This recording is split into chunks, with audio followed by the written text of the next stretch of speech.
कालिया नाग के क्षेत्र में जाकर कोई भी जीवित वापस ना लौट सको है।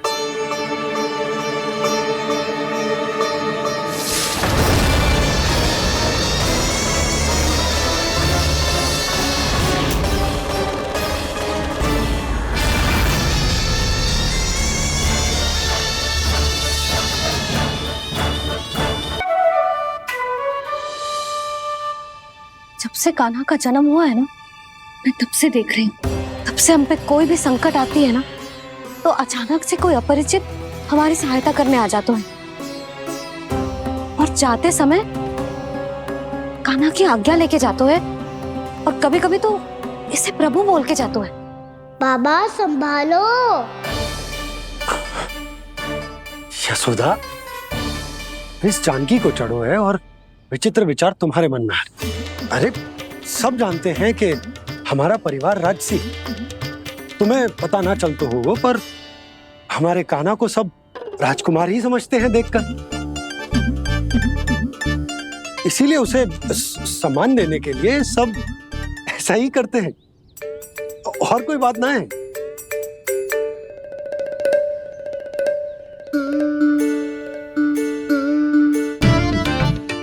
अब जी मेरे लल्ला को ऐसे क्यों घूर रहे हैं? बुरी दृष्टि लगाएंगे क्या? वैद्यराज जी, आपके सहायक तो गए, अब आप यहाँ क्यों हो? वो क्या है ना, मैं अपने रोगी का निरीक्षण करके पूरी तरह से संतुष्ट होकर ही जाता हूँ।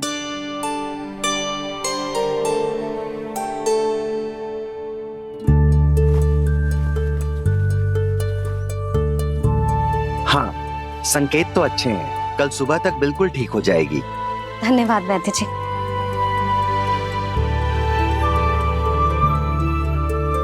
बस तो फिर हम कल पकड़न पकड़ाई खेलेंगे जानकी।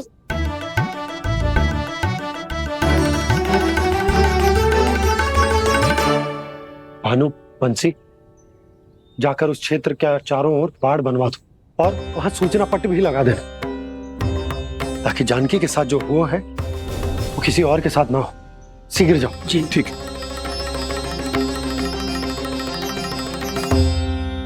बाड़ और सूचना पट लगवाने से समस्या का समाधान नहीं होगा बाबा।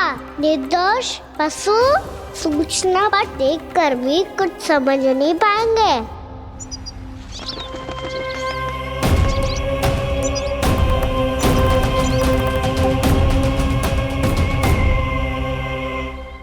तो तुम्हारे कहने का अर्थ यह है कि व्योमासुर मारा जा चुका है और वो बालक अब भी जीवित है। हाँ महाराज, मैंने गोप बालकों को कहते सुना था कि कृष्ण ने छलिया को मोक्ष दे दिया है, पर वृंदावन सुरक्षित नहीं है महाराज। वो एक बहुत बड़ी समस्या से जूझ रहे हैं।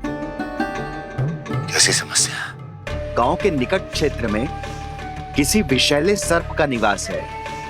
उसके विष का प्रभाव इतना भयानक है महाराज, जैसे विष ना हो, स्वयं हलाहल हो। मेरी कोई भी औषधि रोगी का उपचार नहीं कर पा रही थी।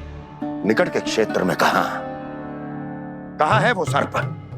गोप मानते हैं कि वो सर्प गांव के निकट यमुना नदी के जल में रहता है।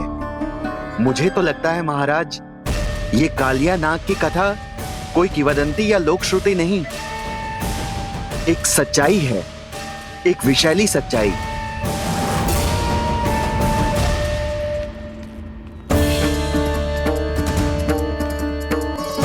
कालिया का सामना करने का समय आ गया है, पर उससे पहले मुझे बुलाना होगा उन्हें।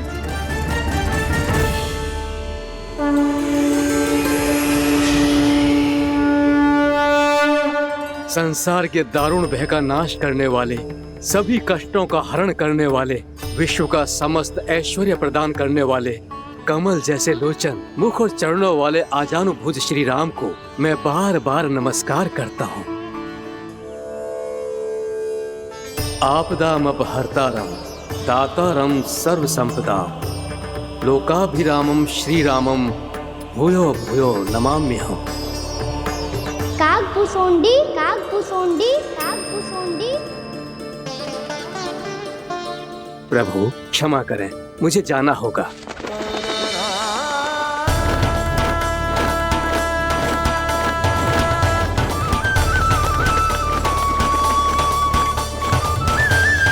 प्रणाम प्रभु। अनेक बार मैं आपके दर्शनों के लिए आया प्रभु। कभी नंद भवन के झरोखों से आपके दर्शन करके चला जाता था, तो कभी दूर किसी वृक्ष की आड़ से आपको निहार लिया करता था। आज आपने स्वयं मुझे बुलाकर धन्य कर दिया प्रभु।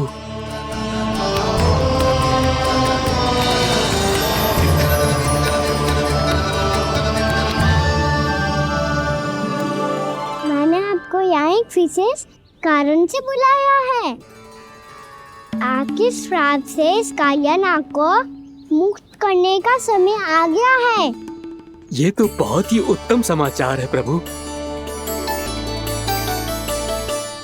इतने वर्ष बीत गए, मुझे आज भी स्मरण है वो दिन जब मैंने उन्हें श्राप दिया था। अपने क्रोध पर नियंत्रण खोकर बहुत बड़ी भूल कर दी थी मैंने प्रभु। बीती हुई घटनाओं पर दुखी होके कोई लाभ नहीं है। हमें भविष्य की ओर देखना होगा।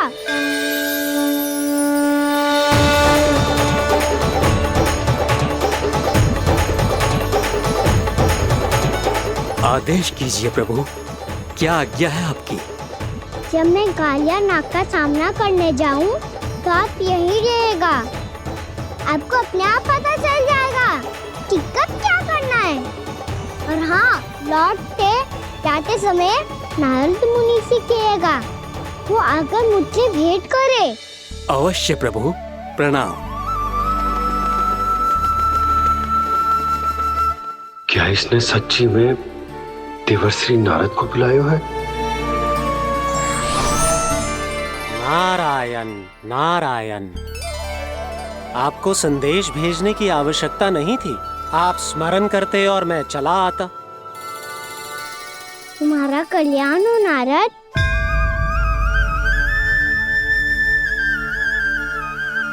मैंने तुम्हें एक विशेष कार्य के लिए बुलाया है। आज्ञा दीजिए प्रभु। तुम्हें एक बार फिर कंस से भेंट करनी होगी।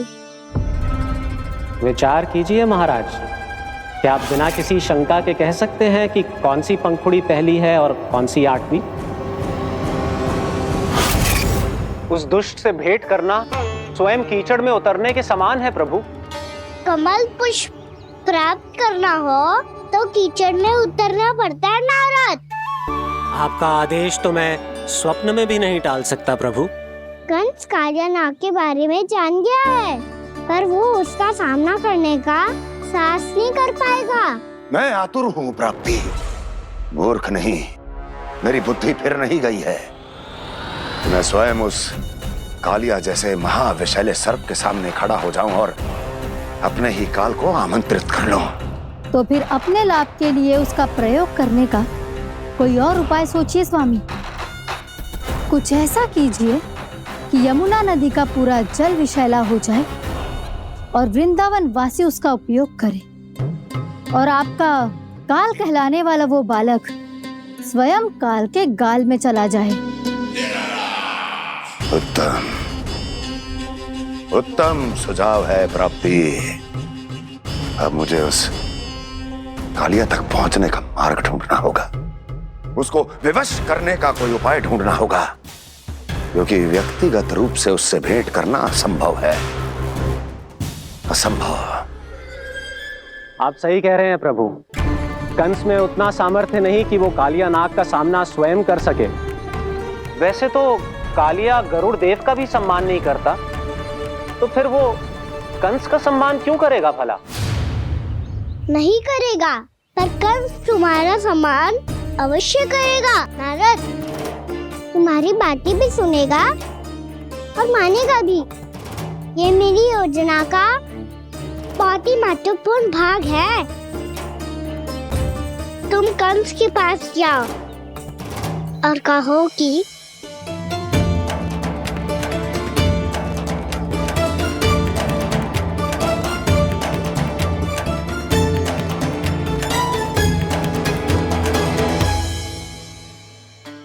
भगवान अपने माता पिता को तीर्थ का सौभाग्य दिलाती, पर मेरा लल्ला कितना महान है कि उसने हमारे घर को ही तीर्थ बना दिया।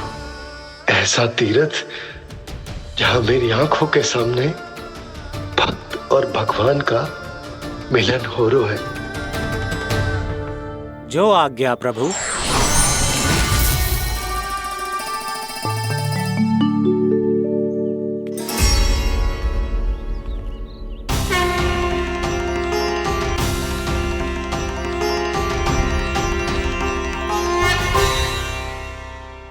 बाबा, कान्हा, ये सब क्या चल रहा है? पहले काक भुसुंडी जी और फिर जे नारद जी। क्या योजना बना रहे हो तुम?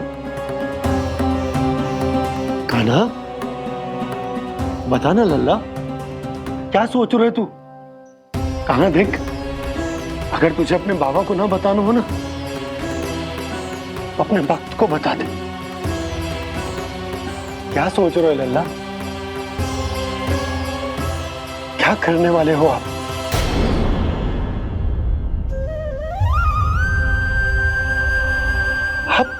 आप इतने दुखी क्यों हो? कान्हा, कान्हा, क्या होगा? क्योंकि मुझे आभास हो गया है बाबा, समय आने वाला है। कौन सा समय आने वाला है लल्ला? इसीलिए सब कुछ बदलने वाला है। भैया को मेरा सत्य पता चल जाएगा बाबा।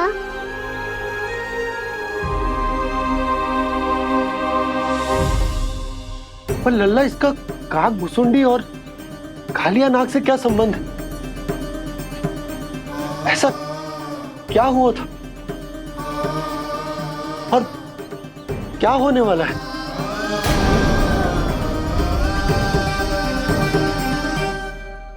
जो होने वाला है बाबा, उसका संबंध उससे है जो सैकड़ों वर्ष पहले हुआ था। महर्षि भृगु के एक वंशज थे वेद शिरोमणि, जो विंध्याचल की पहाड़ियों में साधना कर रहे थे। तभी वहाँ अश्वशिरा नाम के एक दूसरे मुनि आमंत्रण के बिना ही आ गए। कितना सुंदर और शांतिपूर्ण आश्रम है। यहाँ प्रभु की साधना करने में बहुत आनंद आएगा। शीघ्र ही अश्वशिरा मुनि उपस्थिति के कारण होने वाले व्यवधान से बाध्य होकर वेद शिरा मुनि ने अपनी आंखें खोली।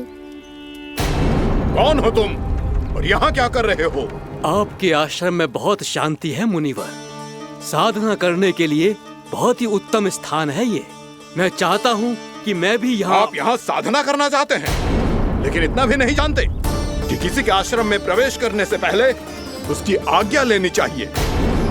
आप ये भी नहीं जानते कि यदि कोई यज्ञ कर रहा हो तो बिना अनुमति के वहाँ प्रवेश करने से उसकी यज्ञ साधना भंग हो सकती है। आप क्या साधना करेंगे मुनि? आप तो साधना के योग्य ही नहीं हैं। इतना अपमान! एक मुनि के मुख से इतने कड़वे शब्द शोभा नहीं देते। मैं तुम्हें श्राप देता हूँ, जितनी विषैली तुम्हारी जिह्वा है उतने ही विषैले सर्प बन जाओ तुम। और ऐसा सर्प जो सांस भी ले तो निकट का वातावरण दूषित हो जाए। तुम्हारे इस दुस्साहस के लिए मैं तुम्हें श्राप देता हूँ कि तुम अभी इसी क्षण कौवा बन जाओ, और ऐसा कौवा जो कांव कांव करके अनर्गल प्रलाप करता रहे।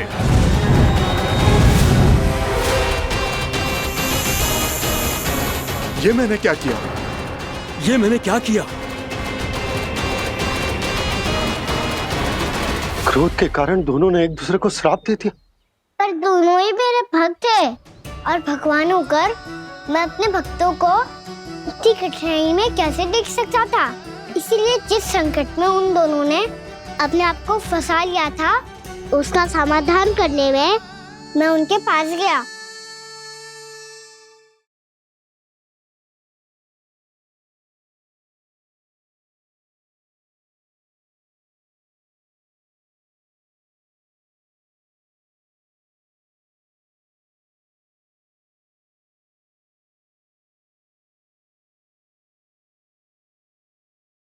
तंग करे मैया को खिजाए, खेले रूठे मनाए।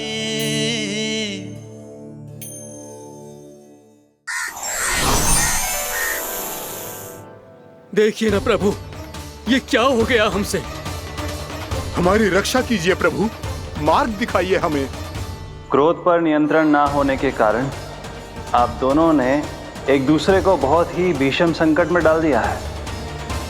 आप दोनों ही तपस्वी, तप के बल से दिए गए आपके श्राप को लौटाना भी संभव नहीं है। प्रभु कोई तो उपाय होगा, हम आपके शरण में हैं प्रभु। अपराध तो हमसे हुआ है प्रभु, पर अब आपसे ही आशा है। कुछ ऐसा कीजिए भक्त वत्सल, जिससे हम दोनों के श्राप का प्रभाव कुछ कम हो जाए। आप दोनों ही मेरे भक्त हैं, इसीलिए आपकी पीड़ा का निवारण करने का एक उपाय है मेरे पास। वेद शिरोमणि, जब आप कालिया नाग बनेंगे तो आपको मेरे चरणों को अपने शीश पर धारण करने का सौभाग्य मिलेगा। और अश्र शिरोमणि, आप काग योनि होने के बाद भी आप श्रेष्ठतम ज्ञान और सर्वाधिक यौगिक सिद्धियों के स्वामी होंगे और प्रवचन दिया करेंगे। इसके बाद अश्वशिरा मुनि काकभूषुंडी बन गए, जिन्होंने आगे चलकर स्वयं गरुड़ देव को रामायण सुनाई। और मुनि वेदशिरा, महर्षि कश्यप और देवी कत्रियों के पुत्र कालिया नाग बनकर जल में। और अब वही कालिया नाग जमराज में, जिनके कारण जानकी के प्राण लगभग चले ही गए थे। अब कालिया नाग को उचित स्थान पर भेजने का समय आ गया है बाबा। पर ये तो अच्छी बात है कान्हा, वेदशिरा मुनि को दिया हुआ तुम्हारा वचन भी पूरा हो जाएगा, जमुना जी की शुद्धि भी हो जाएगी। इस सब के बाद भी तुम दुखी क्यों हो? क्योंकि इसके बाद मैया के सामने मेरा रहस्य खुल जाएगा बाबा। उन्हें पता चल जाएगा कि उनका बालक कोई साधारण बालक ना है। विश्व में जो होने वाला है उसे सबके सामने घटने से रोकना मेरे लिए भी संभव ना होगा। मैया को सब पता चल जाएगा। क्या पता चल जाएगा रे मुझे?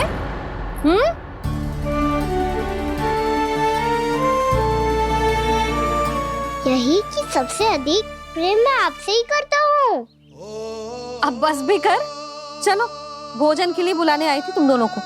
भूखा थोड़े ना रहने दूंगी अपने लल्ला को, मेरा लल्ला दुर्बल हो जाएगा ना। आप खिलाओगे तो ही खाऊंगा। हाँ ठीक है, मैं ही खिलाऊंगी। अब चल, आओ जी चल।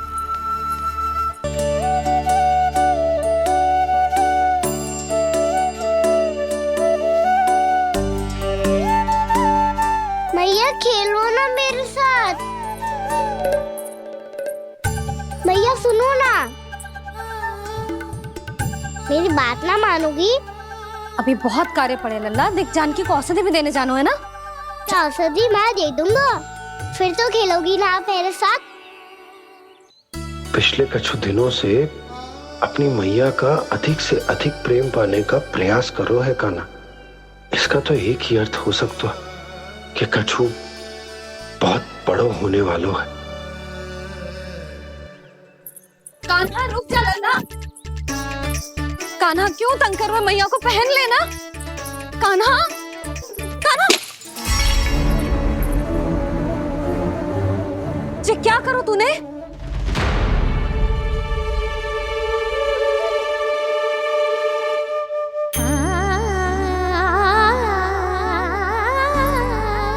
अच्छा ठीक है, अब मुंह लटकाने की आवश्यकता ना है। ये ले।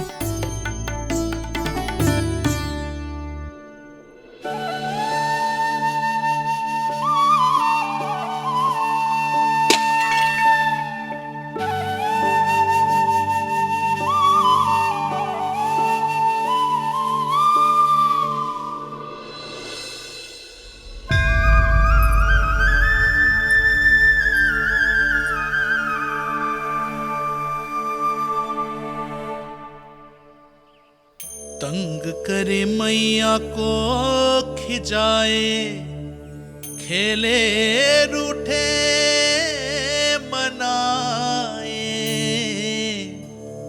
लीला अनोखी करके शरारत, कान्हा दंड भी पाए।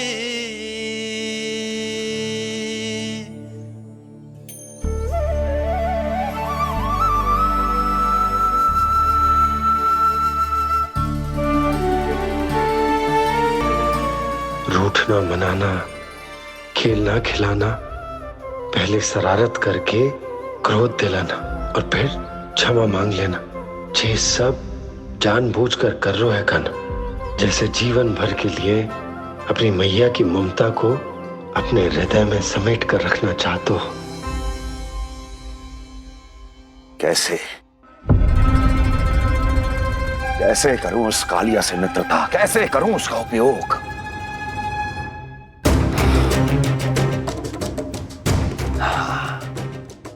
उस पर आक्रमण कर देता हूं और उसे किसी ना किसी तरह से यह विश्वास दिला देता हूं कि यह आक्रमण उस विष्णु अवतार ने किया है।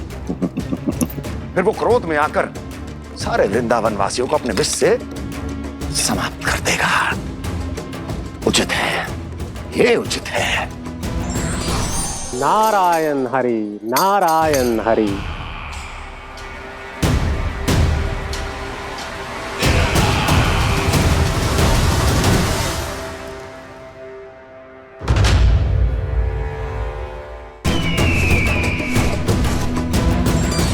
नारायण हरि, नारायण हरि।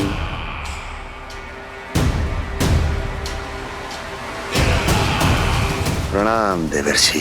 किस योजना में कितना लाभ है और कितनी हानि, यह आंकलन करते करते थक गए होंगे मथुरा नरेश।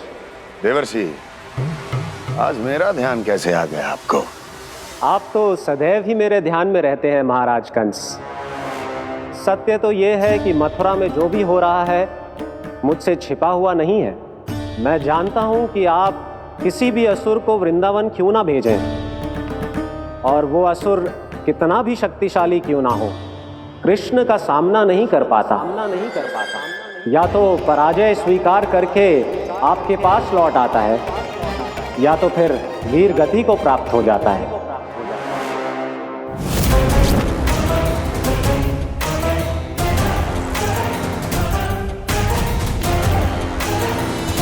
वाह, मुझे मेरी असफलताएं स्मरण कराने आए हैं, मेरे घाव को खुरेदने आए हैं, उन पे नमक छिड़कने आए हैं। मित्र को शत्रु समझने की भूल मत कीजिए महाराज कंस। मैं तो आपकी सहायता करने आया हूं। हाँ, और मेरी सहायता। कृष्ण विष्णु अवतार है, आप विष्णु के भक्त हैं। मैं हूं विष्णु द्रोही, फिर भी तो आपके आराध्य को हानि पहुंचाना चाहता है, उसकी सहायता करना चाहते हैं आप। क्या आप निश्चित रूप से कह सकते हैं कि आप ब्रह्मांड के सभी नियमों को अच्छी तरह समझते हैं? अवश्य। आपके लिए बस इतना ही जानना पर्याप्त होगा कि मैं जो कुछ भी कर रहा हूं उसके लिए मेरे व्यक्तिगत कारण हैं। मैं तो बस आपके हित में पिछली बार की तरह एक सुझाव लेके आया था, पर यदि आप मेरा सुझाव सुनना भी नहीं चाहते तो आपकी इच्छा। नारायण हरि, नारायण हरि। कारण चाहे जो हो, इनके पिछले सुझाव के कारण ही आज मेरे शत्रुओं की संख्या कम है। अन्यथा मैं देवकी के अन्य पुत्रों को भी जीवित छोड़ देता, और आज वो सब अपने भाई के साथ मिलकर उसकी शक्ति को अनेक गुना बढ़ा देते। ठहरिए देवऋषि।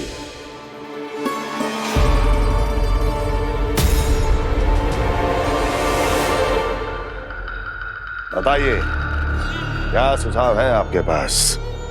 मेरे सुझाव का नाम है कालिया नाग।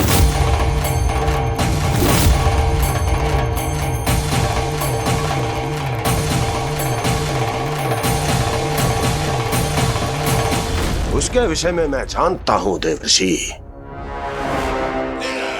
तो समस्या यह है कि मैं स्वयं उससे मिलने नहीं जा सकता, उससे भेंट नहीं कर सकता, उस कृष्ण की हत्या के लिए उसको वृंदावन जाने के लिए तैयार नहीं कर सकता। तो मत जाइए उसके सामने और ना उसे भेजिए कृष्ण के सामने। हर बार आप किसी ना किसी असुर को अपने शत्रु के क्षेत्र में भेजते हैं, जहां शत्रु उसका सामना करने के लिए पूरी तरह से तैयार होता है और आपका असुर मारा जाता है। इस बार शत्रु को युद्ध स्थल चुनने का अवसर मत दीजिए महाराज। इस बार योजना का जाल ऐसे बुनिए कि कृष्ण स्वयं उसके पास जाने के लिए विवश हो जाए। कालिया नाग स्वयं काल है, मृत्यु का दूसरा नाम है। उसके विष का उपयोग अपने लाभ के लिए कीजिए महाराज। वैसे कालिया के विष की अधिकता का अनुमान तो होगा ही आपको।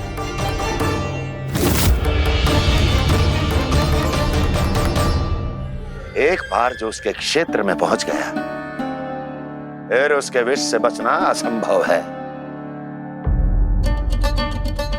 उचित सुझाव है देवर्षि, उचित सुझाव है। देवर्षि, उस छलिया विष्णु की भक्ति करते करते आप भी उसके रंग ढंग सीख गए हैं। उचित है, उचित है।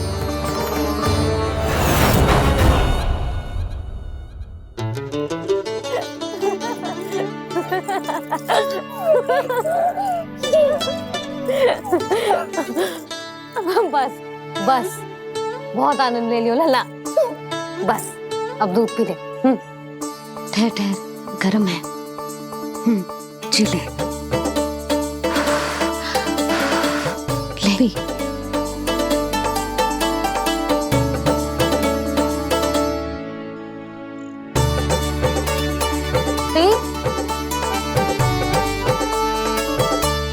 मैं ना होती तो ना जाने क्या होता तेरा।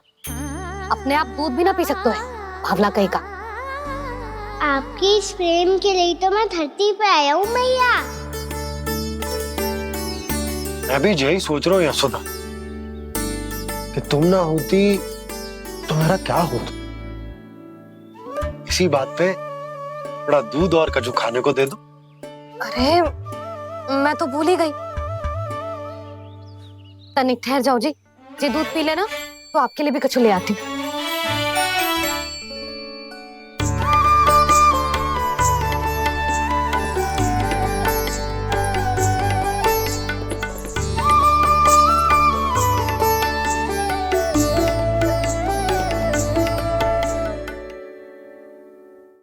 प्रणाम महाराज।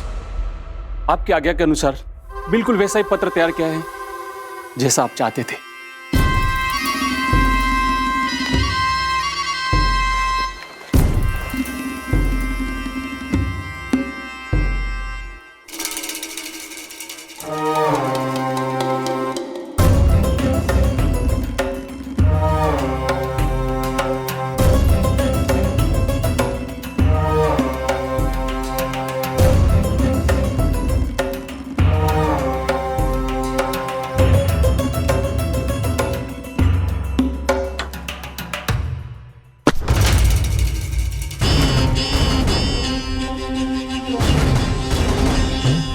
कृष्ण जन्म से लेकर आज तक ये मेरी सबसे महत्वपूर्ण योजना है। इसका सफल होना निश्चित है दूत, किंतु केवल वही करना जैसा मैंने कहा है। जाओ।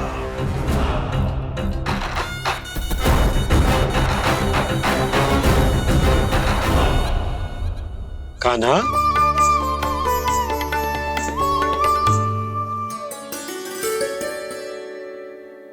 क्या होगा?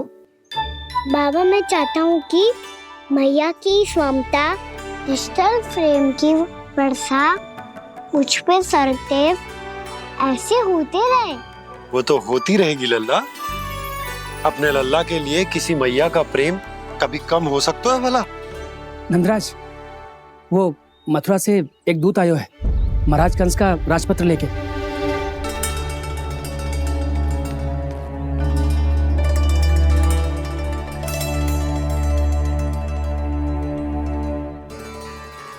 कान्हा अब क्या करने वाला है?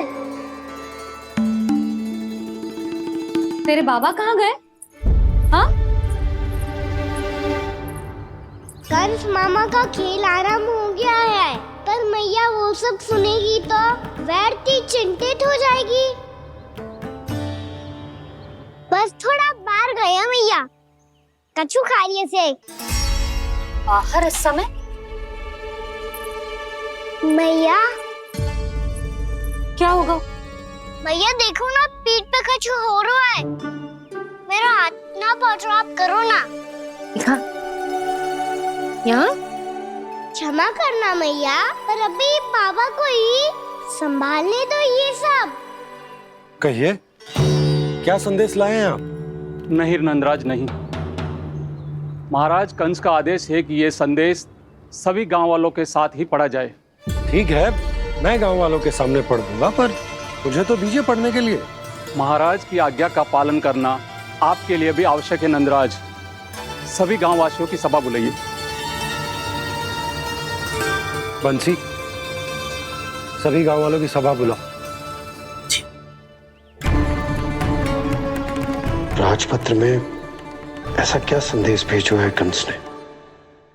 अब मेरे पत्र को पढ़कर सब भौचक के रह जाएंगे। और वो कृष्ण, उस कृष्ण के पांव के नीचे से तो भूमि खिसक जाएगी, आकाश फट पड़ेगा, बिजलियां गिर जाएंगी। प्राप्ति, ओ प्राप्ति, कंस का पत्र स्वयं को बहुत अधिक शक्तिशाली समझता है ना वो। अब देखता हूं कैसे वो इस महासंकट का सामना करता है। वो कृष्ण, वो अपनी मृत्यु स्वयं चुनेगा या मृत्यु की वेदी पर चढ़ा देगा प्रिय वृंदावन वासियों को।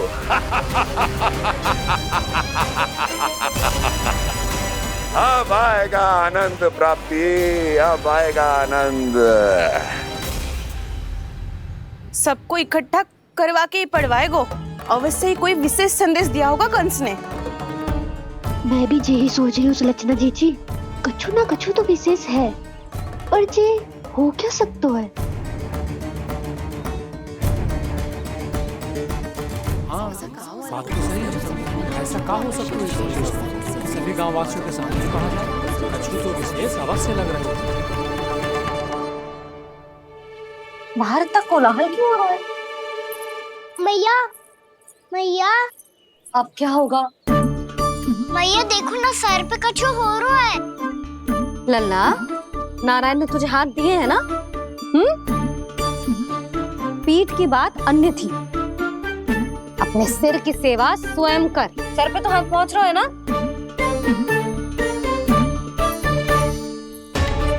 मैया सुनो ना, मैया देखो ना, तीव्र कर, कछु हो रहा है। मैया देखो ना, तीव्र कछु हो रहा है।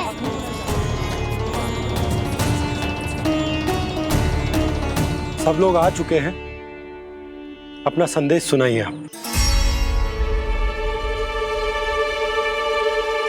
गोपराज नंद और सभी वृंदावन वासियों को सूचित किया जाता है कि मथुरा अधिपति और आप सभी के महाराज कंस ने कल सुबह भव्य पूजा का आयोजन किया है।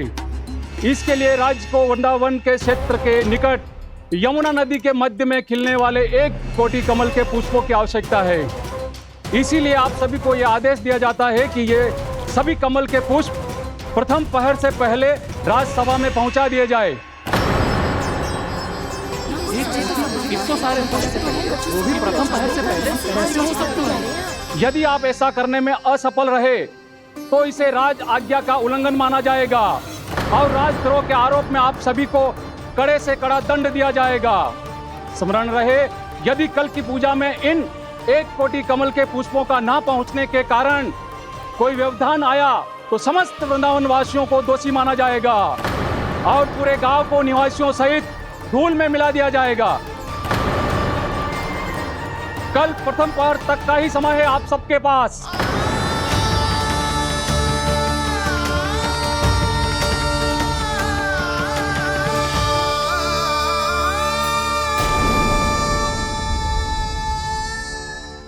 1 कोटि कमल पुष्प, वो भी कल प्रथम प्रहर में? ऐसे कैसे संभव है? और कोई साधारण पुष्प ना, यमुना नदी के मध्य खिलने वाले विशेष कमल के फूल चाहिए उन्हें। लेकिन यमुना नदी में तो कालिया नाग ने विष घोल के रखा है, तो फिर कैसे हो पाएगा? यह संभव है। हमारी मृत्यु का संदेश भेजा है राजा कंस ने। सदैव की भांति इस समस्या पर भी गांव के बड़े ही विचार करेंगे। बालकों का यहाँ होना उचित ना है।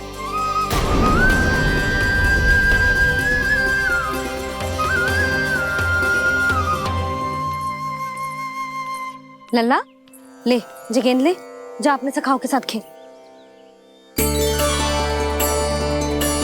सुबह उज्जवल, मधुमंगल वसंता, देखो भैया ने क्या दिया है। चलो खेले, बहुत आनंद आएगा आज।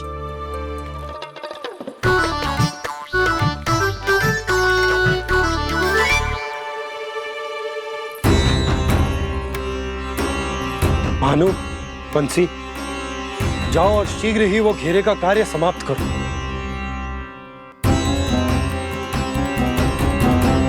पर कछु ना कछु तो करना पड़ेगा ना। पर हम कर ही क्या सकते हैं? पुष्प लाने को और कोई उपाय है भी तो ना। मैं चला जाऊंगा जमुना जी में। वैसे भी मेरे जीवन के कितने दिन शेष बचे हैं। गांव के लिए, समाज के लिए कुछ करके मरूं, तभी तो शांति मिलेगी।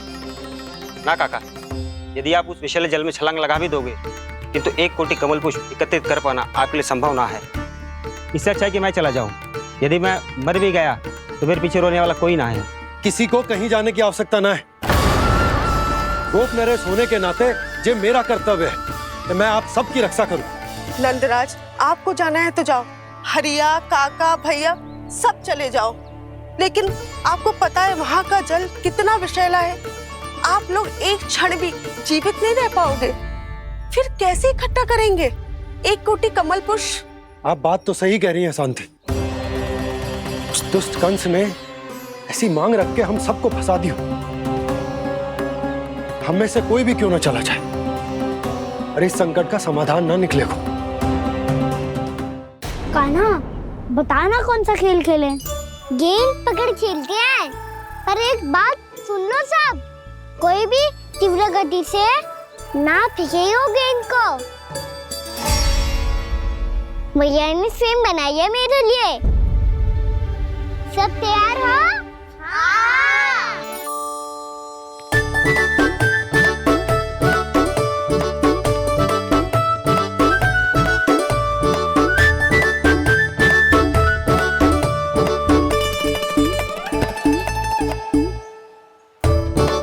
मुझे दो।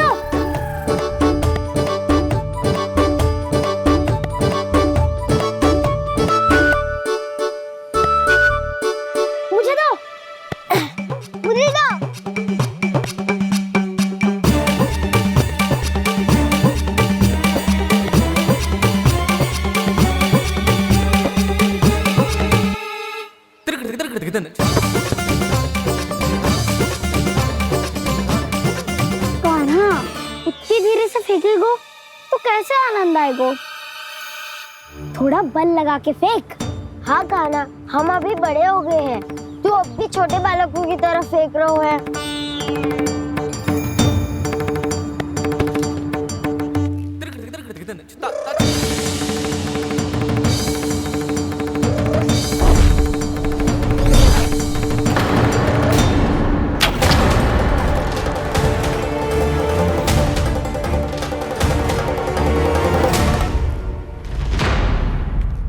दीदी जी क्या करो कान्हा? गेंद तो डूब गई।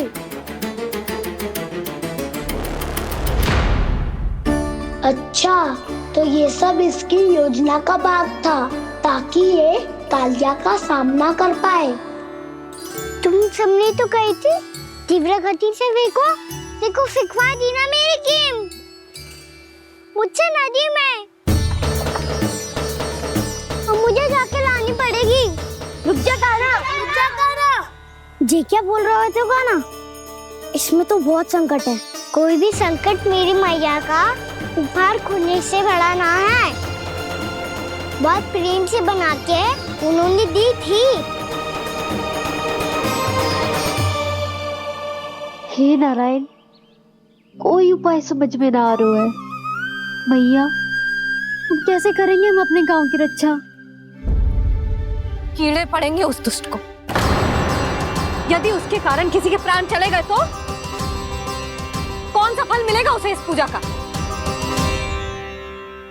तुम सही कह रही हो यशोदा,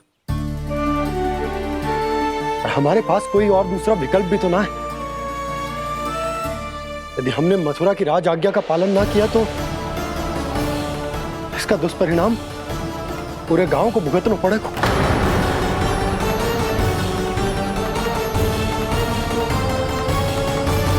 कान्हा, तुम्हें पता है कि तू भगवान है, दिव्य है, बहुत शक्ति है तुझमें, पर फिर भी हम तुझे विषैले जल में ना जाने दे सकते। कुछ होगा तो तुम सब इतनी हट कर रहे हो तो ठीक है, ना जाऊंगा। गेंद कहाँ गिरी है, कितनी दूर गई है, ये तो देख लूं, ताकि उसे बाहर निकालने का कोई उपाय ढूंढता हूँ।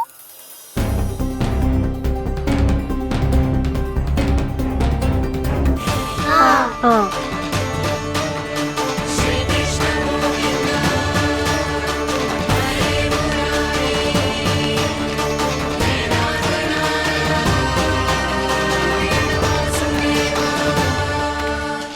कान्हा की ये लीला तो समझ ही नहीं आ रही। पहले इसने देवश्री नारद को मथुरा जाकर कंस को भड़काने के लिए कहा, फिर स्वयं ही दुखी भी हो गया कि अब इसका रहस्य सबके सामने खुल जाएगा। और अभी स्वयं ही तो इसने कहा था कि गेंद बहुत महत्वपूर्ण है, फिर स्वयं ही उसे नदी के विषैले जल में फेंक दिया।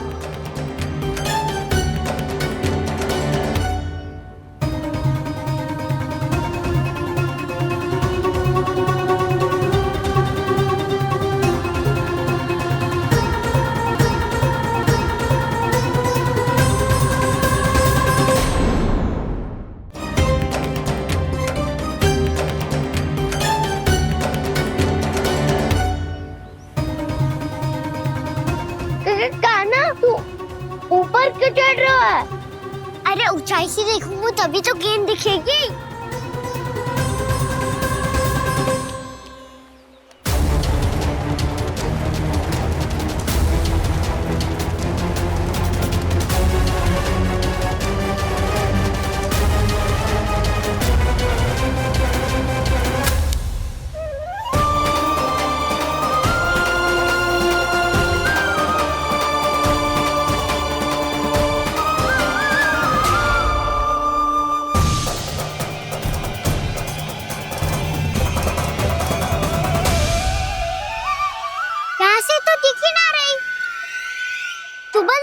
से फेंकी थी ना?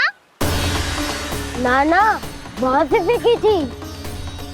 कहाँ से? देखा ना वहाँ से। समझ में आ रहा? ठीक बताना कहाँ से फेंकी थी?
कालिया नाग तो उसे देखते ही निकल जाएगा।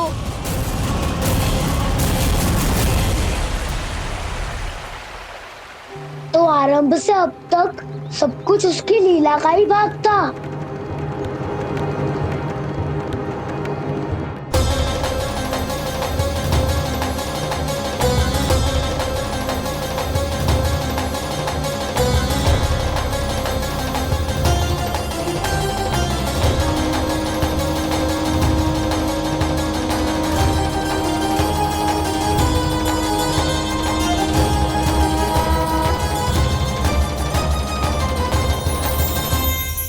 इतना सुंदर रूप, मन मोहने वाली मुस्कान, अद्भुत तेज और भगवान जैसी दिव्यता। कौन हो तुम? हाँ, तुम्हें देखकर तो हम सब सम्मोहित ही हो गए।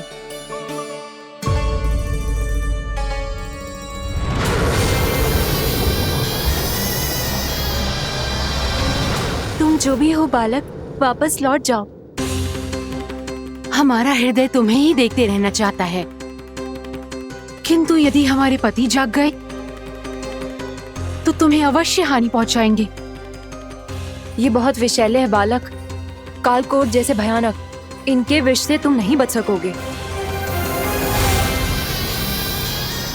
नंदराज, कालिया नाग के विष का प्रभाव बढ़ते ही जा रहा है।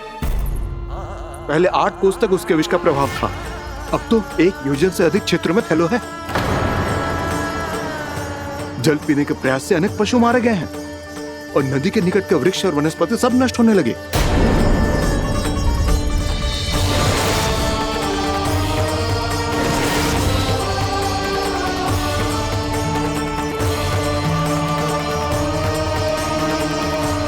इनके विष की तीव्रता इतनी अधिक है बालक कि इनके संपर्क में आने वाले को तड़पने का भी अवसर नहीं मिलता।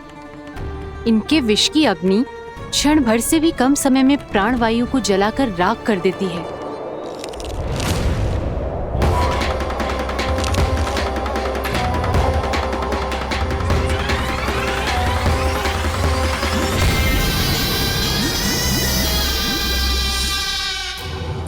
तब तो समस्या और भी गंभीर हो जाएगी। मैंने तो सुनो है कि कालिया नाग कम से कम 2 योजन लंबा है, सैकड़ों फन है उसके।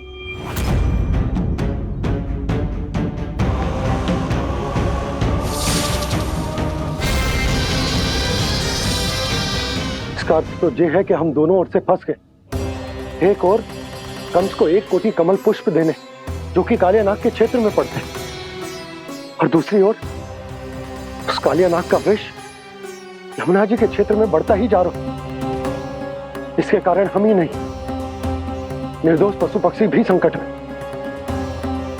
इन दोनों समस्याओं का एक ही समाधान है, उस कालिया नाग का सामना करना। और ये ना समझ आ रहा कि हम ये करेंगे कैसे, क्योंकि ये बात साधारण मनुष्य के बस की ना है। हमारे लिए ये असंभव है।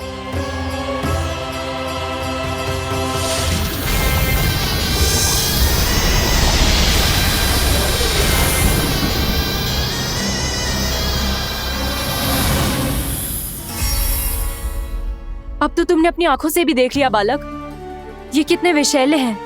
नींद में भी विष उगलते हैं। इससे पहले कि तुम्हें कुछ हो जाए, चले जाओ यहाँ से, मान लो हमारी बात। आप सब मुझे जानती भी नहीं और फिर भी मेरी इतनी चिंता कर रही हैं आप। माँ की ममता भेदभाव नहीं जानती। तुम भी किसी के पुत्र हो और हम सब भी माँ हैं।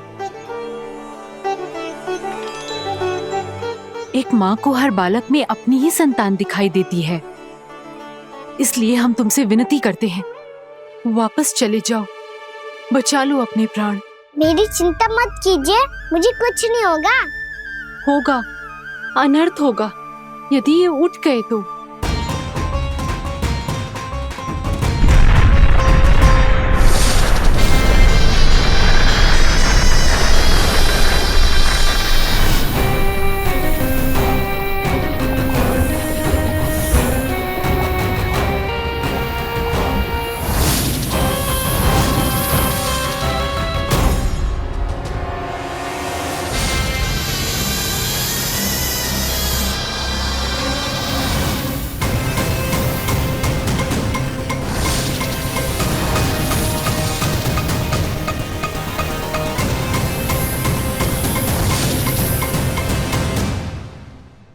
सामने होते हुए भी अपने इश्क को केवल वही देख सकता है जो अपना अभिमान त्याग चुका हो। पर पूर्व जन्म में मेरा भक्त होने के नाते मेरा सत्य स्वरूप देख पाने में मुझे इसकी सहायता करनी चाहिए।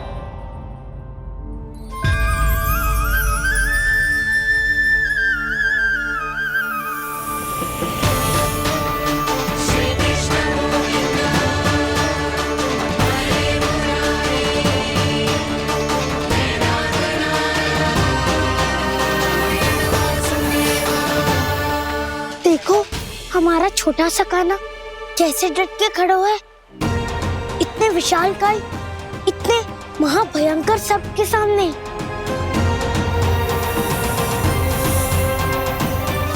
ये कोई भगवान नहीं है जो इसके सामने हाथ जोड़ रही हो तुम सब।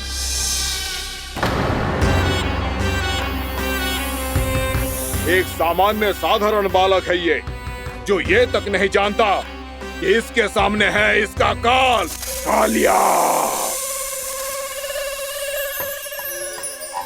तू कौन है बालक? मेरे इतने निकट आकर भी तू जीवित कैसे है? मेरी नहीं, अपनी चिंता करो कालिया। बहुत मनमानी कर ली तुमने। अब बस मैं तुम्हें रोकना हूँ। अब बस मैं तुम्हें रोकना हूँ। बित्ते भर का है तू, मेरे विष के बारे में जानता ही क्या है? और कहता है मुझे रोकने आया है। किससे? किससे रोकना चाहता है तू मुझे? मुझे क्रोध दिलाने की भूल मत कर बालक। अपनी फुंकार से ही तेरी इस मुस्कुराहट को अंतिम मुस्कुराहट बना सकता हूं मैं। शीघ्र बता, कौन है तू और किसने भेजा है तुझे?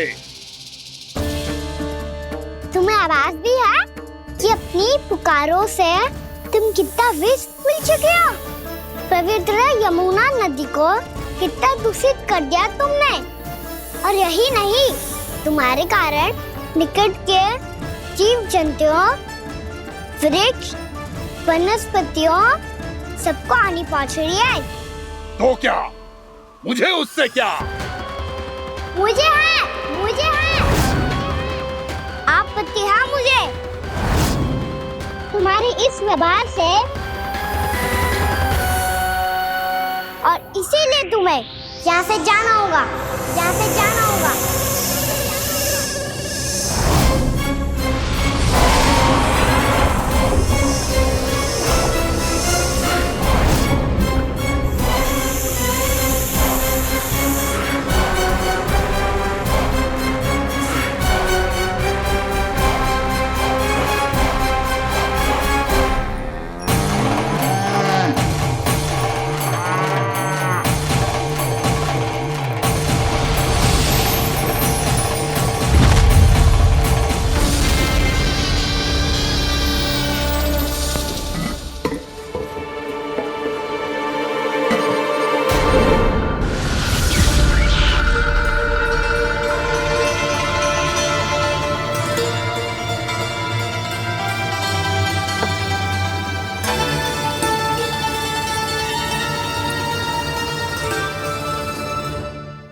मुझे आदेश देने का साहस भी कैसे किया तूने?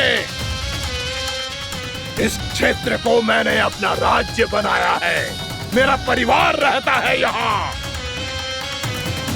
और तू मुझे यहाँ से जाने के लिए कह रहा है?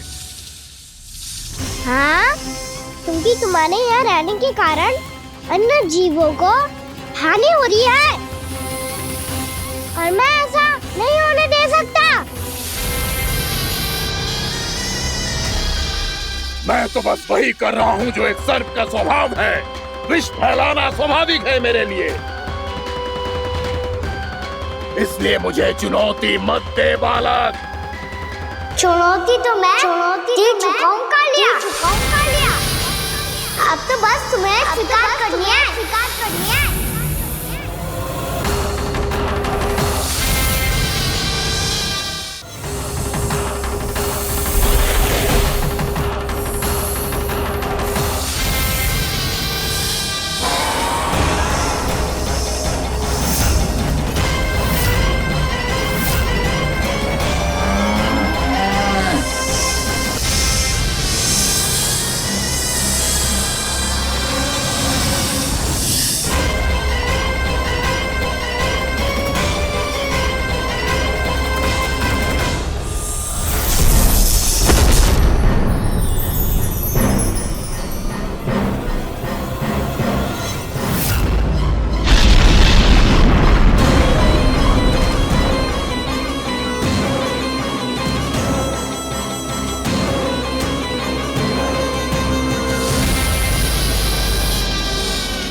चेतावनी दे रहा हूँ, यहाँ से चले जाओ, यहाँ से चले जाओ।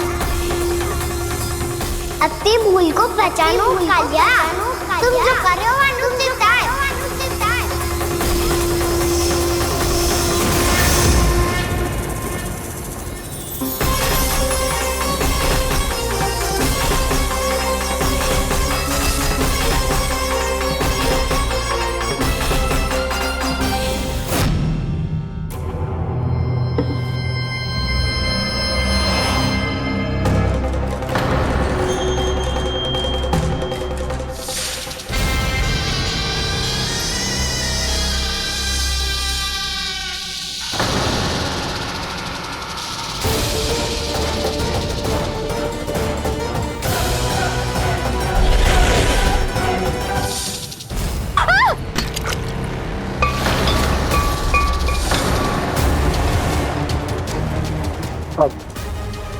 मैं आता हूँ।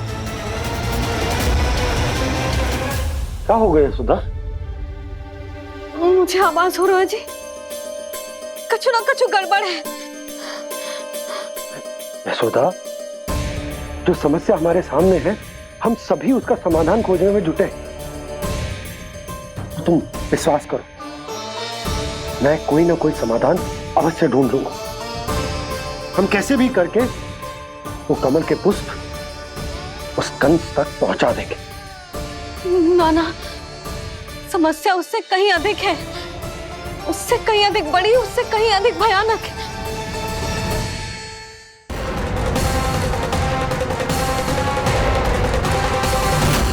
इसकी ये बूंद से ही सबके प्राण चले जाते हैं। इसने तो विष की धारियां फेंकी है कान्हा पे।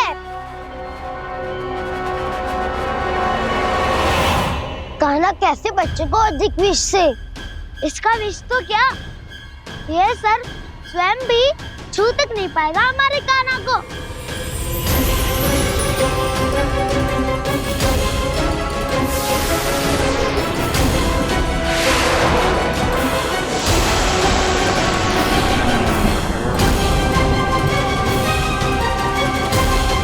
तुम्हारे सखा को, मेरे भाई को कोई हानि नहीं पहुंचा पाएगा। ये कान्हा का सत्य चाहे जो हो बलराम, पर अभी तो जो एक बालक ही है ना। देखो कैसे विष के कारण स्थिर हो गया है।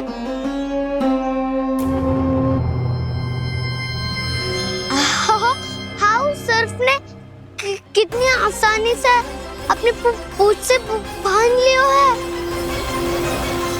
मुझे यहाँ से भगाना चाहता था ना तू? अब मैं तुझे दिखाऊंगा अपना सामर्थ्य। ये मूर्ख किसे बांधना चाहता है अपनी पूंछ में? उन्हें जिनका विस्तार सारे ब्रह्मांड में है, या उन्हें जो स्वयं अनंत है? पर देवराज, प्रभु ऐसा करने ही क्यों दे रहे हैं कालिया को? आप सब भूल रहे हैं देवगण, कालिया पूर्व जन्म में प्रभु का बहुत बड़ा भक्त था।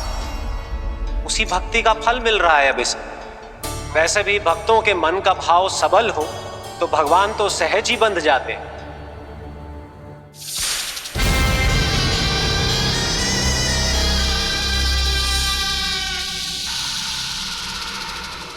बलराम, तुमने ही तो कही थी कान्हा को कछु ना होगो। देखो दुष्ट ने चारों ओर से जकड़ लियो है।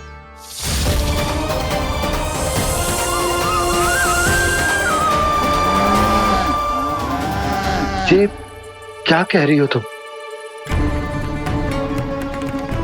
सुधा जी, क्या हुआ?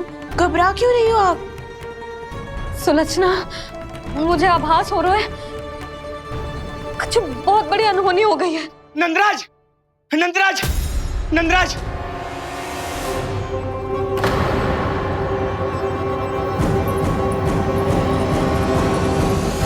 नंदराज, कान्हा ने जमुना नदी में छलांग लगा दी है। कान्हा ने जमुना नदी में छलांग लगा दी है। कान्हा ने जमुना नदी में छलांग लगा दी है। कान्हा जमुना में कूद गया है। मुझे लगा था आज कछु गड़बड़ होने वाली है। मुझे आज कान्हा को ना जाने देना चाहिए था।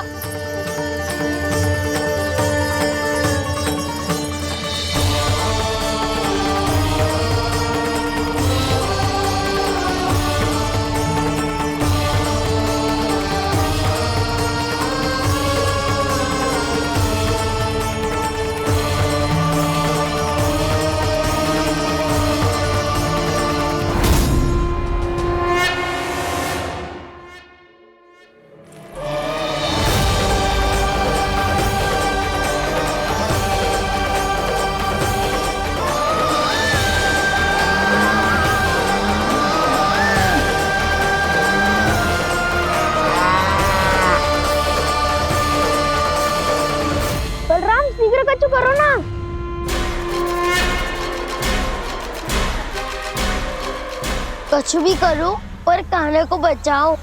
नाग बहुत भयंकर है, कान्हा अकेले ना संभाल पाएगा इसे।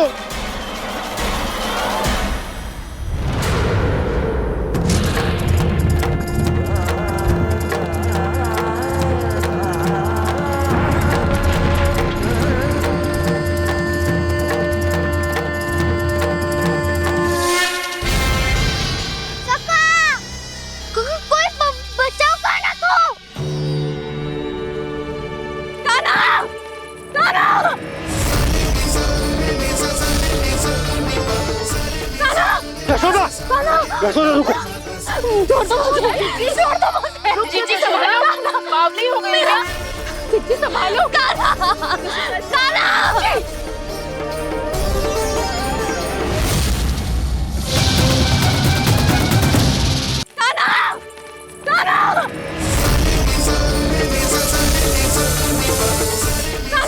यशोदा, यशोदा रुको। छोड़ दो मुझे, छोड़ दो मुझे। जीजी संभालो, बावली हो गई क्या? जीजी संभालो। कान्हा, कान्हा। देखो अब कैसे तुम्हारे अस्थियों को तोड़कर छोटे छोटे टुकड़ों में बदल दूंगा मैं।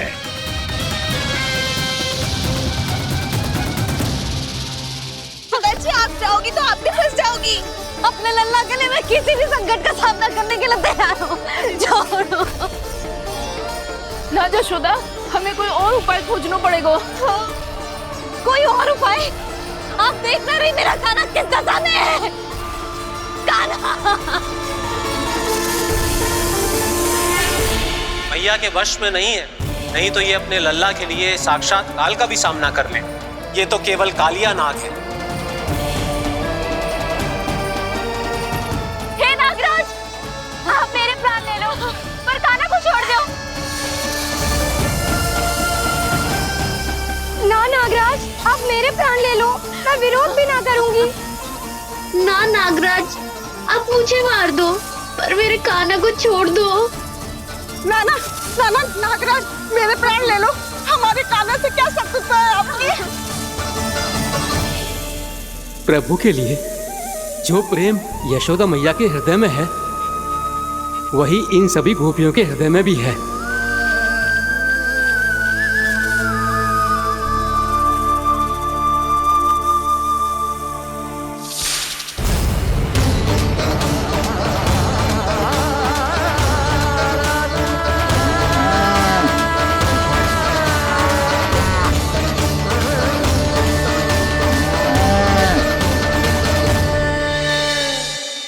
यशोदा, यशोदा, देखो इन गोपियों को, इन गैयाओं को, इन सब के मन में भी तुम्हारी भांति ही ममता भरी हुई। वो सब भी कान्हा से उतना ही प्रेम और स्नेह करती है, उतनी ही ममता से भरी हुई है जितनी कि तुम। तो तुम ही सोचो, जिसके साथ इतनी ममता और इतना स्नेह, इतना प्रेम, उसका कोई क्या कर सकता है? उस कालिया नाग का वेश इस सब आशीर्वादों के सामने कछु न है। कछु करो जी। उसे बोलो वो मेरे प्राण ले ले, मेरे कान्हा को छोड़ दे। यशोदा,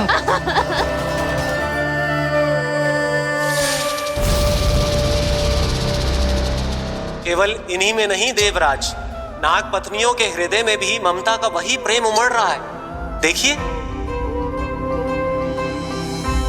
मैं आपके हाथ जोड़ती हूँ स्वामी, इस बालक को छोड़ दीजिए। ये अवश्य ही कोई दिव्य आत्मा है स्वामी। हम आपसे विनती करते हैं स्वामी, इस नन्हे बालक को हानि मत पहुंचाइए स्वामी। मेरी पत्नियां मेरे ही शत्रु के लिए विनती कर रही हैं। अब यदि इसके पक्ष में एक शब्द भी कहा तुम सबने, तो मैं इस बालक से पहले तुम सबके प्राण ले लूंगा। हो रहा प्रसन्न नाग कालिया, विजय को निश्चित जान। रोते बिलखते व्याकुल सब संकट में देख कान्हा के प्राण।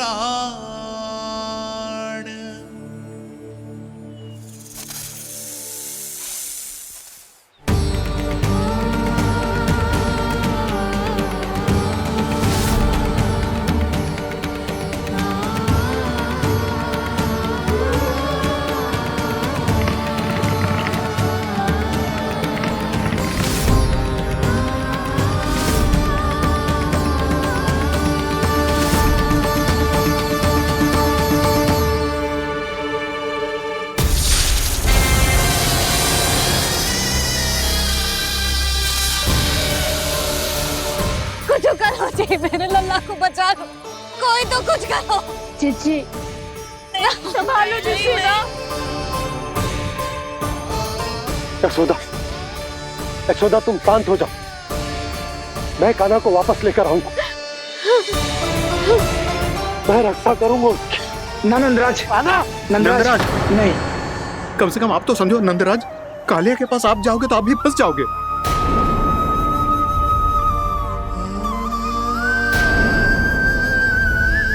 बलराम, तेरा भाई इतनी भीषण संकट में है और तुझे जरा भी दुख ना हो रहा?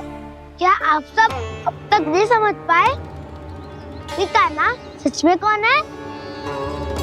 छोटे बाबा, आप तो उसका सत्य जानते हैं ना?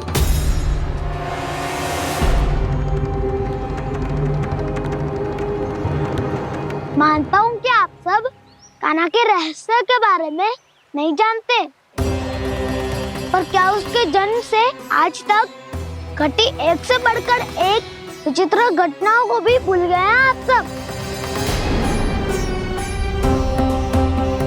भूल गए हैं कि कैसी पूतना जैसी राक्षसी उसका कुछ बिगाड़ नहीं पाई, कैसे तरनावती जैसा भयानक राक्षस उसे एक खरोच भी नहीं दे पाया था।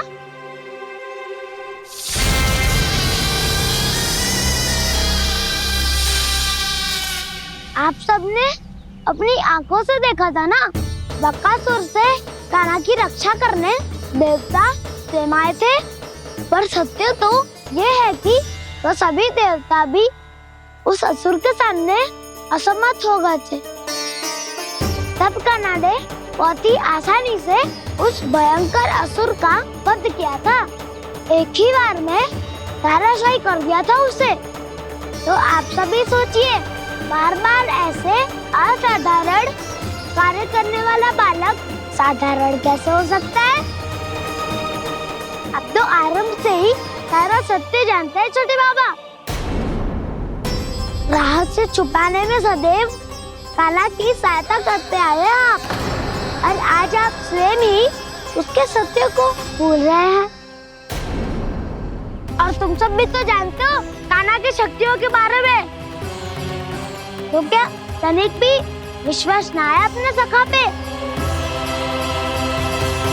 बलराम जी, तू क्या कह रहे है?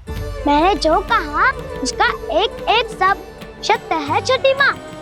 यदि प्रभु की इच्छा हुई तभी कुछ ही क्षणों में सब कुछ अपनी आंखों से स्वयं अनुभव कर लेंगे आप।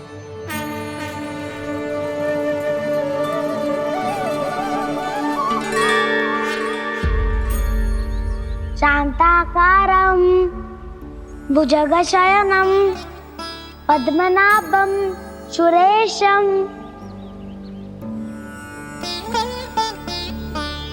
विश्वाधारं गगनसदृशं मेघवर्णं शुभांगं लक्ष्मीकान्तं कमलनयनं योगी वीरध्यानगम्यं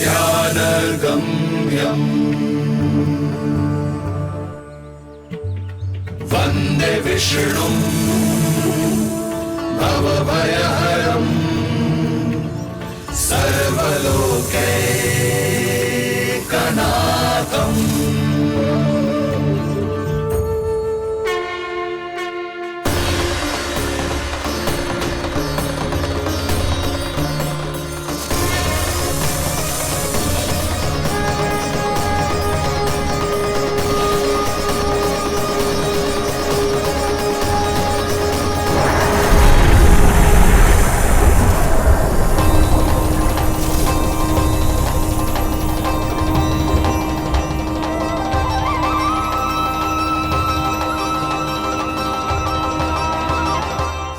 तुझे क्या लगता है बालक कि तू मेरी जगत से निकल गया तो अब बच जाएगा तू?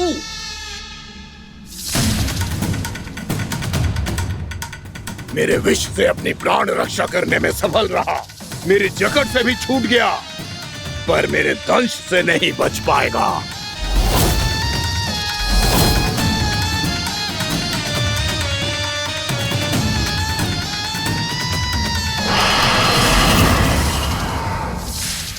अब भय से भाग रहा है, पर मैं तुझे मृत्यु देकर रहूंगा।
मेरा नन्हा सा कान्हा कितनी देर भाग पाएगा?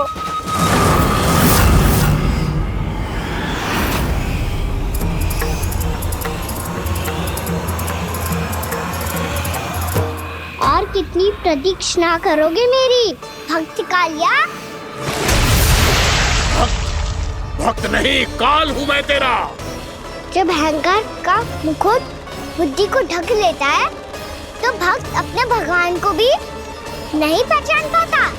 व्यर्थ की पहेली में मत उलझा बालक, ना मैं भक्त हूँ और ना तू भगवान।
जिसके लिए इतने व्याकुल हो रहे थे, उसे छूकर कालिया नाग का हलाहल जैसा विष भी चरणामृत बन गया है और यमुना जी के जल में फैल चुके विष के प्रभाव को भी नष्ट कर रहा है।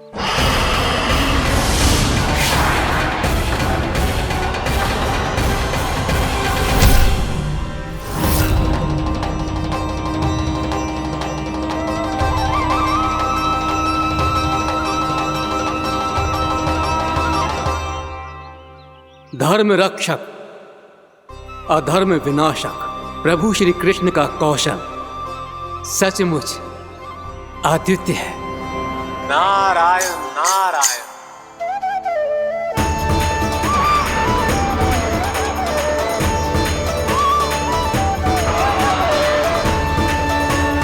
मेरा भार तुम्हारे भीतर के अहंकार का प्रतीक है कालिया। अब तुम्हारा अहंकार, तुम्हारा अनपान मेरे पाँव के नीचे है और तुम्हारी पूंछ अर्थात तुम्हारे प्राण मेरे हाथ में। अब तुम क्या करोगे भक्त?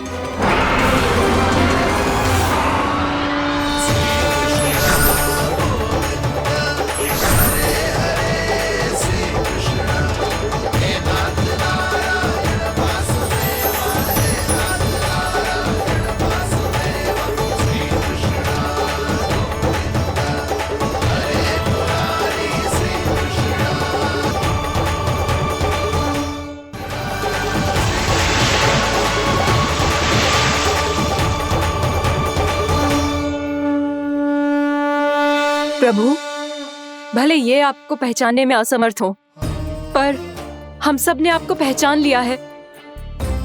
हाँ प्रभु, एक भक्त होने के नाते और एक अर्धांगिनी और माँ होने के नाते मैं आपसे इनके प्राणों की भिक्षा मांगती हूँ।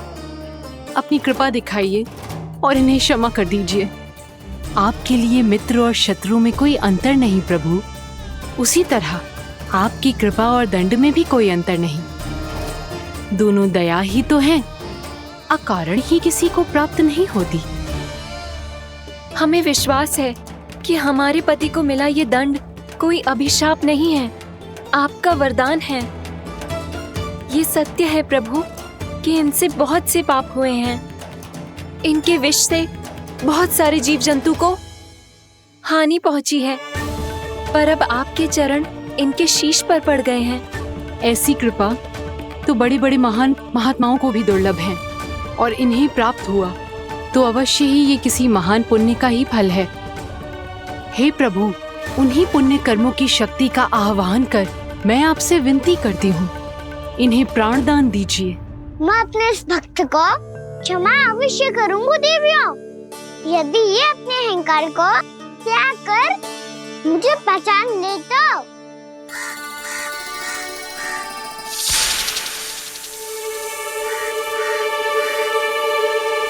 मैं तुम्हें श्राप देता हूँ, जितनी विषैली तुम्हारी जिह्वा है उतने ही विषैले सर्प बन जाओ तुम।